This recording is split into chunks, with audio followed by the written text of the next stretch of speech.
এই তো ভাতটা মনে হয় হয়ে গেছে। না, আজকে ভাতের পরিমাণ বেশি মনে হচ্ছে, হয়ে গেছে। ভাতটা এখনো হয় নাই।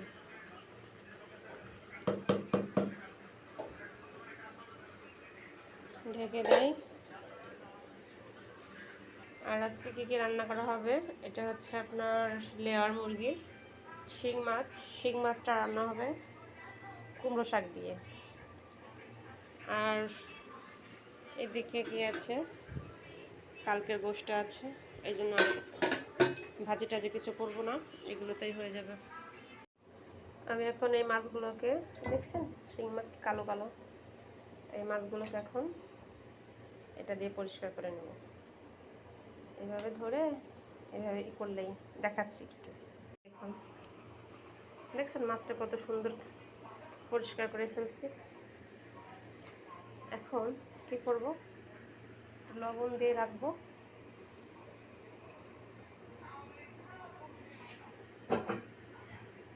লবণ দিয়ে সুন্দর করে আবার কেচে নেব।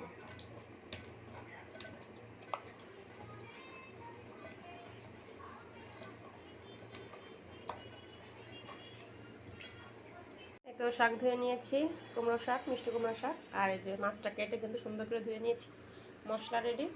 তখন কি করব, এই পাত্রটাই রান্না করা হবে, এই জন্য এই পাত্রটা এখন খালি করবো। খালি করে চুলায় দিয়ে দেব।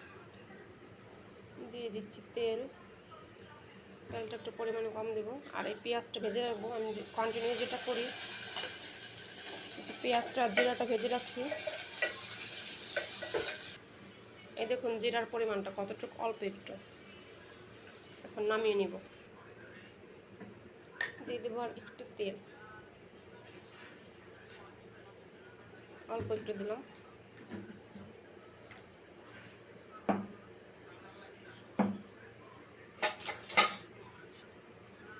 একটু পেঁয়াজ দিয়ে দিচ্ছি, অল্প দিলাম।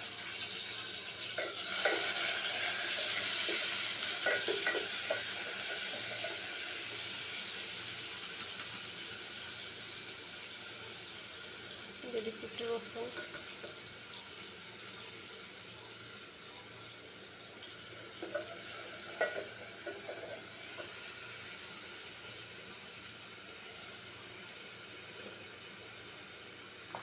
আর দিয়ে দিব জিরা।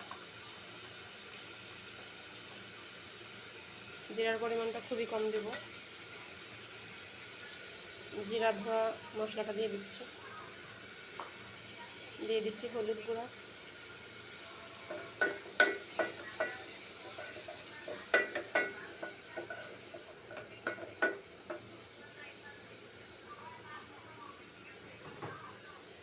দিয়ে দিচ্ছি মাছ।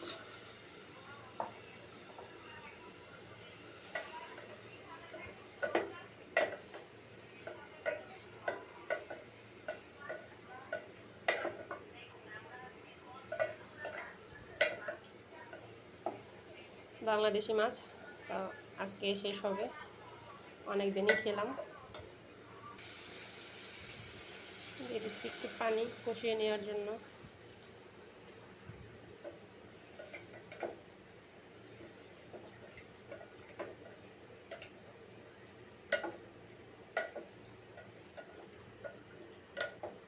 এটা 2 মিনিট রেখে মাছটা উঠিয়ে রাখবো।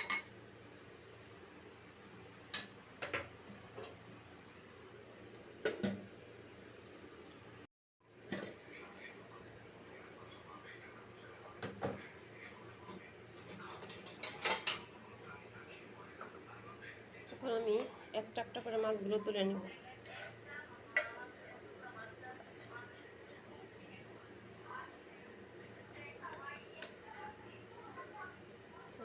পাতলা তুলে রাখছি, কারণ আমি যদি রেখে দেই, শাক দিয়ে দিই, তাহলে মাছগুলো ভেঙে যাবে। যখন তরকারি হয়ে যাবে, মানে 1/3 হয়ে যাবে, তখন হচ্ছে মাছটা ছেড়ে দেবো। দিয়ে দিচ্ছি শাক, আলু। শাক কম, ডাঁটা আর আলুটা একটু বেশি, কারণ আমার ডাঁটাটা বেশি পছন্দ।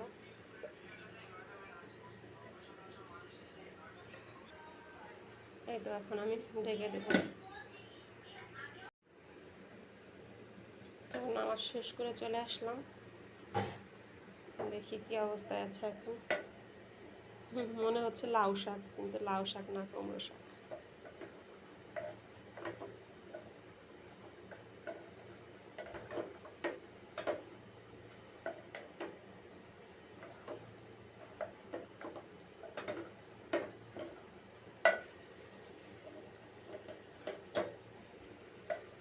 না ধরে নাড়াচড়া করা যায় না, শুধু এই হয়ে যায়, নড়াচড়া করে। আচ্ছা, আর একটু ঢেকে দেবো, সিদ্ধ ভালো করে। এই তো এখন ঝোল পানিটা কিন্তু টেনে গেছে। এখন আমি ঝোলের পানিটা দিয়ে দেবো, মানে কষানো পানিটা টেনে যাওয়ার পর পরিমাণ মতো ঝোলের পানি দিয়ে দেবো। দিয়ে দিলাম ঝোলের পানি। ভাবতে পারেন শাকের ঝোলের পানি এত ঝোল কেন? দেখবেন এই ডাটাটা একটু শক্ত শক্ত, ওইটা সিদ্ধ হতে হতে তরকারিটা প্রসেসিং হতে হতে ঝোলের পানি একটুও থাকে না।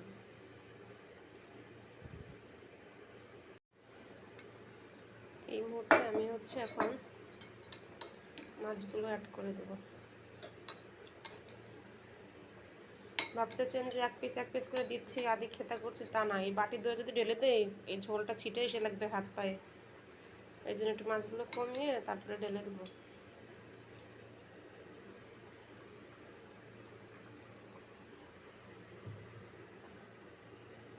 আমি কিন্তু প্রথমে মানে মশলাটা কষানোর সময় লবণটা অ্যাড করতে মনে ছিল না, আমি কিন্তু এর মাঝে লবণটা অ্যাড করে দিয়েছি। লবণটা মানে ঝোলটা যখন দেখছি যে ঠিকঠাক আছে কিনা, তখন দেখি যে লবণটা হয়েছিল না। এখন আমি কি করব, এখন এটা 10 মিনিটের জন্য রেখে দেবো। ব্যাস, দিয়ে দিচ্ছি এলাচ, দারচিনি আর তেজপাতা। এখন দিয়ে দেবো পেঁয়াজ।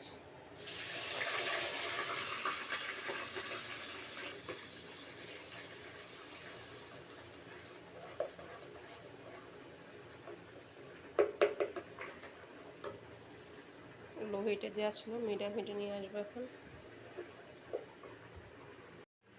এই যে আমি জিরা আর পেঁয়াজটা ভেজে রেখেছিলাম, ওটা এখন মশলা করে দিয়ে দেবো।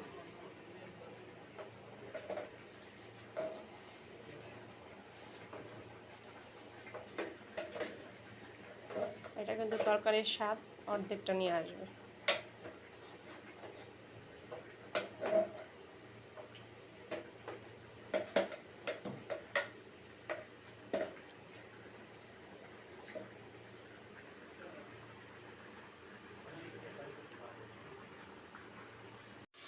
দিয়ে দিচ্ছি রসুনের পেস্ট, আর এখানে আছে জিরা আর আদা পেস্ট। দিয়ে দিচ্ছি হলুদ গুঁড়া, দিয়ে দিচ্ছি ধনিয়া, আর দিয়ে দিচ্ছি লবণ। অনেকে ভাবতে পারেন যে লবণটা আমি কীভাবে দেই, আমার আন্দাজ হয়ে গেছে দিতে দিতে। আপনার যেভাবে যার সুবিধা হয় সেভাবে দিবেন, কোনো সমস্যা নেই। এখানে একটা জিনিস অ্যাড করা হয় না, যার কারণে কালারটা আসে নাই, লাল লাল হয় নাই, সেটা হচ্ছে শুকনো মরিচ। ওটা তো অবশ্যই দেব। দিয়ে দিচ্ছি শুকনো মরিচ।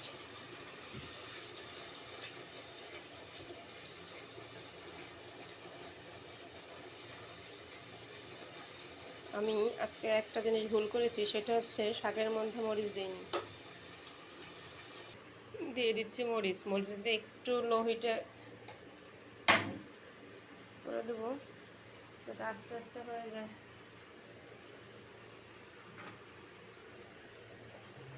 ছোট চামচ দিয়ে নেড়ে দিচ্ছি, বড় চামচ দিলে ভেঙে যেতে পারে মাছ বা তরকারিটা।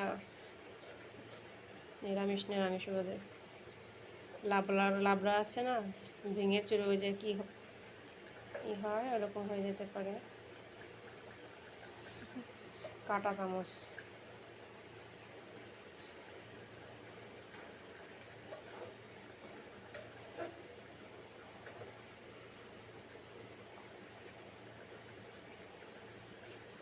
তাই তো বলি, তরকারিটা যেন একটু কেমন কেমন কেমন কেমন লাগছে, আমি আর বুঝতেছিলাম না। তো ভাবছি হয়তো প্রতিদিন তো তরকারি একরকম হয় না।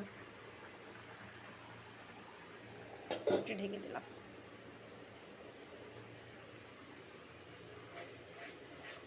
আর এখানে কাঁচামরিচটা পরে দিলেও সমস্যা নেই।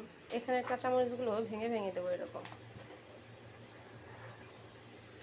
আরগুলোকে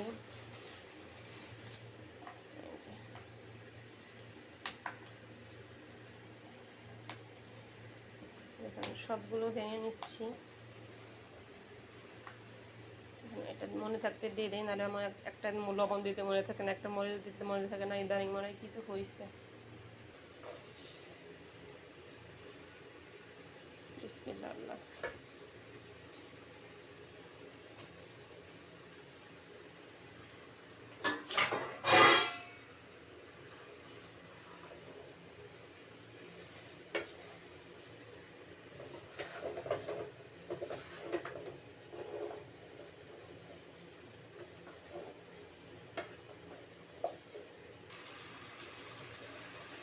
ঢেকে দিচ্ছি,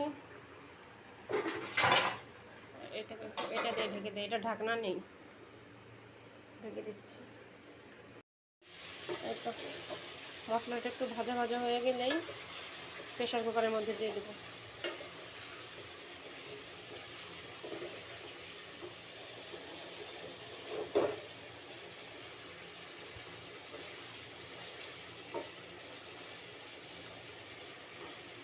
এই ড্রামের পানি এটা ভরে ভরে জগে করে করে, এটা কিন্তু জুসারের জগ, এটাই করে করে এভাবে ঢেলে নেওয়া।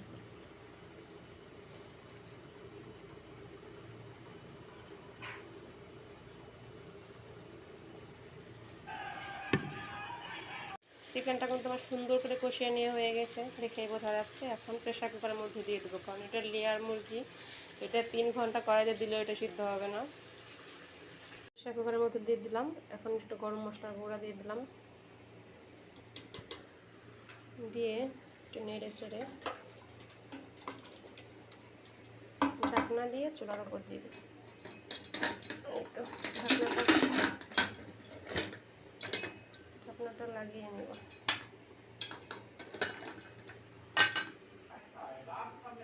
দিয়ে দিলাম প্রেশার কুকারে। এখন চুলাটা জ্বালিয়ে দিলাম, হতে থাক, একেবারে হাই হিটে দিলাম।